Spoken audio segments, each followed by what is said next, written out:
अस्सलाम वालेकुम, welcome to my channel. उम्मीद है आप सब खैरियत से होंगे। आज की वीडियो का हमारा टॉपिक है इफ़। तो अगर हम इफ़ के बारे में बात करें तो ये हमारे पास एक डिसीजन मेकिंग स्टेटमेंट में आता है, या जिसे हम कंडीशनल स्टेटमेंट्स भी कहते हैं। अगर हम फर्स्ट ऑफ ऑल हम ये देख लेते हैं कि इफ़ हमारे पास उसकी ज़रूरत क्यों पेश आई, तो इसको एक एग्जांपल से हम देख लेते हैं। अगर मैं यहाँ पर एक बात करूँ, मैं यहाँ पे क्या करती हूँ, दो प्रिंटिंग स्टेटमेंट ले लेती हूँ। एक ये एंड देन कॉपी करके एक इसमें मैं क्या रखती हूँ, हेलो, और इसमें मैं रखती हूँ बाय। अगर अब मैं इसे प्रिंट कराऊँ अगर, तो मेरे पास क्या आ रहा है, हेलो भी आ रहा है और बाय भी आ रहा है। अब इसको देखें अगर आप कि एक बंदा कोई आ रहा है तो वो जस्ट हमें हेलो कहेगा, बाय तो नहीं कहेगा, और जो जा रहा है वो हमें बाय कहेगा, हेलो नहीं कहेगा। मतलब कि एक टाइम पे एक स्टेटमेंट, हम क्या चाह रहे हैं कि एक टाइम पे क्या हो, एक स्टेटमेंट एग्जीक्यूट हो, ना कि दोनों स्टेटमेंट एग्जीक्यूट हो। मतलब हम क्या करना चाह रहे हैं कि अपनी कंडीशंस पे, अपनी स्टेटमेंट्स पे कंट्रोल करना चाह रहे हैं। क्या करना चाह रहे हैं कि ये जो कुछ ये लाइंस ऑफ कोड है हमारे पास, मतलब जो हमारी स्टेटमेंट्स हैं, हम इन पे अपनी कंट्रोल करना चाह रहे हैं कि जब कोई आए तो सिर्फ हेलो चले, और जब कोई जाए तो सिर्फ बाय चले। ठीक है, हम ऐसी चीज़ों पे कंट्रोल करने के लिए, अपनी स्टेटमेंट्स पे कंट्रोल करने के लिए हम क्या करते हैं, डिसीजन मेकिंग स्टेटमेंट्स का यूज़ करते हैं। तो आज हमारे पास क्या है, आज हमारे पास इफ़ कंडीशन है उसमें। ठीक है, फर्स्ट मैं इसे रिमूव कर देती हूँ यहाँ पे। तो फर्स्ट हम इफ़ कंडीशन का सिंटैक्स देख लेते हैं। इफ़ कंडीशन के लिए हमारे पास इफ़ का कीवर्ड होना मस्ट है। देन उसके बाद हमारे पास ब्रैकेट्स आ जाती हैं, जिसके अंदर हम क्या करते हैं, अपनी कंडीशन लिखेंगे। कंडीशन से मुराद यही कि जब कोई बंदा आए तो आपके पास क्या हो, हेलो प्रिंट हो, और जब कोई जाए तो बाय प्रिंट हो। ये हमारे पास क्या है, बेसिकली कंडीशंस है। अगर मैं इसे एक और एग्जांपल से आपको समझाऊं, जैसे हम ऑर्डर करते हैं। ठीक है, ऑर्डर में क्या करते हैं हम कि अब हमारा दिल क्या कर रहा है कि हमने पिज़्ज़ा खाना है। अब हम मेन्यू देखते हैं, हम कहते हैं पिज़्ज़ा है तो ऑर्डर करो, पिज़्ज़ा नहीं है तो ऑर्डर कैंसिल कर दो। ये क्या चीज़ हो रही है, हम अपने कंट्रोल कर रहे हैं, अपने डिसीजन को कंट्रोल कर रहे हैं कि पिज़्ज़ा है, अपने ऑर्डर को हम कंट्रोल कर रहे हैं। पिज़्ज़ा है तो लाओ दो, नहीं है तो ऑर्डर कैंसिल करो। तो ये क्या है, हम अपने कंडीशंस को कंट्रोल कर रहे हैं। कंडीशन की बेसिस पे क्या हो रहा है, रिजल्ट आ रहे हैं। तो हम क्या करेंगे यहाँ पर, ठीक है, यहाँ पर आ जाएगी हमारी कंडीशन आ जाएगी। एंड उसके बाद यहाँ इन कर्ली ब्रेसेस के अंदर हमारे पास, मतलब जैसे इफ़ हमारे पास क्लासेस बनाई थी तो क्लासेस का स्कोप होता था, तो आप ये याद रखें कि कर्ली ब्रेसेस के अंदर हमारे पास एक स्कोप होता है कि इधर अगर अब ये कंडीशन ट्रू होती है तो मेरे पास ये अंदर जो लाइंस ऑफ कोड हैं, स्टेटमेंट्स हैं, वो चलेंगी, अदरवाइज ये स्टेटमेंट नहीं चलेंगी। ठीक है, अब हम इसे क्या करते हैं, एग्जाम्पल से देख लेते हैं। फर्स्ट क्या करती हूँ, अब मैंने क्या बोला था आपको कि मैं एक ऑर्डर लूँगी, ऑर्डर लिया मैंने, अगर पिज़्ज़ा है तो ठीक है, अदरवाइज ऑर्डर कैंसिल करूँ। तो मैं यहाँ पर एक वेरिएबल बना देती हूँ। स्ट्रिंग में मैं क्या करती हूँ, एक ऑर्डर ले लेती हूँ मैं, जिसके अंदर मैं क्या रखती हूँ, पिज़्ज़ा। ठीक है, अब ये जो मेरे पास वेरिएबल नेम है, हम क्या करेंगे, इस कंडीशन के अंदर डालेंगे। मैंने क्या बात की थी आपसे, ऑर्डर है, मतलब ऑर्डर में क्या है, पिज़्ज़ा है तो ले आओ, अदरवाइज इसे कैंसिल कर दो। अगर मेरा ऑर्डर इक्वल टू किसके आता है, पिज़्ज़ा के आता है। ठीक हो गया, इसको हम क्या करते हैं, इधर लिख लेते हैं। अगर मेरा ऑर्डर पिज़्ज़ा के इक्वल आता है तो प्रिंट करा दो ऑर्डर कंफर्म। ठीक है, अगर हम ऐसे रन करूँ अगर,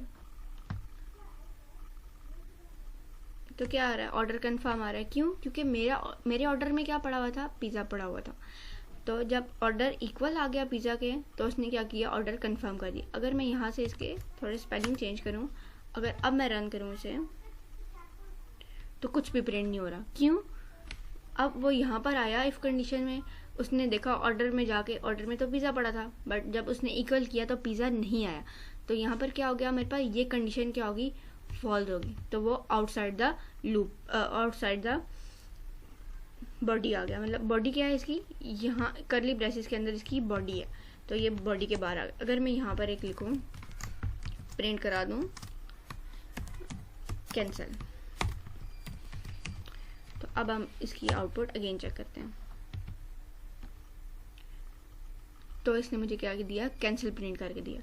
यही सेम चीज़ थी, ऑर्डर क्या हुआ, इक्वल हुआ पिज़्ज़ा के, तो उसने क्या किया, प्रिंट कर दिया।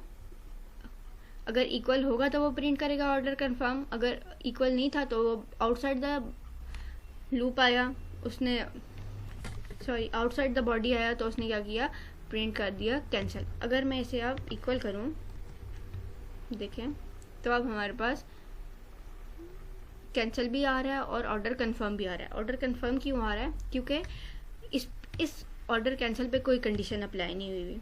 इधर मैंने इसको किसी कंडीशन के अंदर तो नहीं रखा हुआ ना, इसको तो मैंने ऐसे ही मेन में रखा हुआ है कि जो मेन में क्या रखा हुआ है, ये स्टेटमेंट चलनी ही चलनी है। ठीक है, इसे भी हम फिलहाल रिमूव कर लेते हैं। तो अगर ये देखें, ऑर्डर हुआ तो ऑर्डर उसने कंफर्म दे दिया, पिज़्ज़ा के इक्वल था, उसने ऑर्डर कंफर्म कर दिया। अगर ये कंडीशन ट्रू नहीं होगी तो वो क्या करेगा, जो हमने बाहर प्रिंटिंग स्टेटमेंट लिखी होंगी वो प्रिंट कराएगा। अगर कंडीशन ट्रू हो जाती है तो वो क्या करेगा, जो अंदर स्टेटमेंट लिखी है वो भी प्रिंट कराएगा, और जो बाहर हमने स्टेटमेंट दी होगी वो भी प्रिंट करवा देगा। तो हम अब इसे क्या करते हैं, एक और एग्जाम्पल से देख लेते हैं। तो अब मैं क्या करती हूँ, एक इंट लेती हूँ, एक इंट में एक वेरिएबल डिक्लेयर करती हूँ n के नाम से, जिसमें मैंने रख दिया है 5 को। ठीक हो गया। अब हम क्या करते हैं, मैं एक इफ बनाती हूँ जिसमें मैं कहती हूँ n का रिमाइंडर लोड 2 के साथ। ठीक है, अब यहाँ पर क्या आते हैं, और उसका रिजल्ट अगर 0 आ जाए। अब n में क्या पड़ा हुआ है, 5 पड़ा हुआ है। ठीक हो गया। अब यहाँ पर अगर हम इवन ओड प्रिंट कराना चाहते हैं, अब देखें इवन और ओड के लिए क्या कंडीशन होती है हमारे पास, जब भी हम जैसे 4 का रिमाइंडर लिया है 2 के साथ, तो अगर उसका 4 का रिमाइंडर अगर 2 के साथ लिया और वो 0 के इक्वल आएगा तो इवन प्रिंट होगा। अदरवाइज अगर रिमाइंडर 1 आता है, 3 आता है या 2 भी आता है तो क्या होगा, हमारे पास ऑड प्रिंट हो जाएगा। ठीक हो गया। अब मैंने क्या किया, n में क्या पड़ा हुआ था, यहाँ पर देखें 5 पड़ता है, 5 का रिमाइंडर लें ज़रा 2 के साथ, तो कभी भी 0 नहीं आएगा। ठीक है, तो प्रिंट करा दें इवन।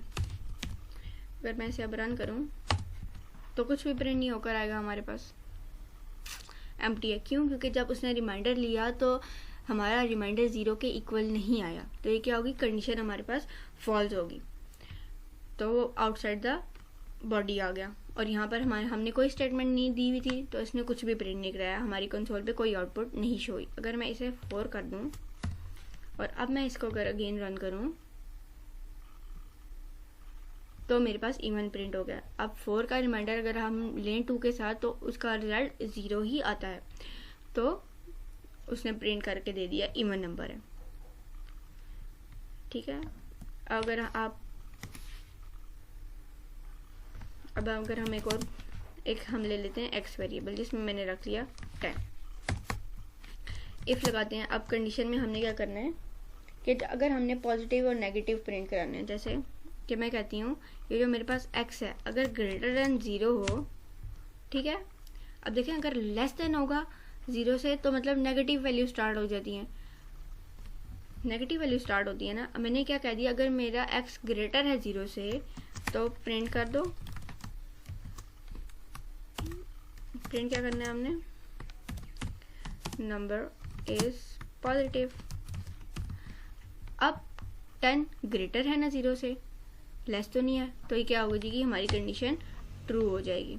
अगर मैं इसे प्रिंट कराऊँ तो ये क्या हो रहा है, हमारी क्या हो गई, कंडीशन ट्रू हो गई है।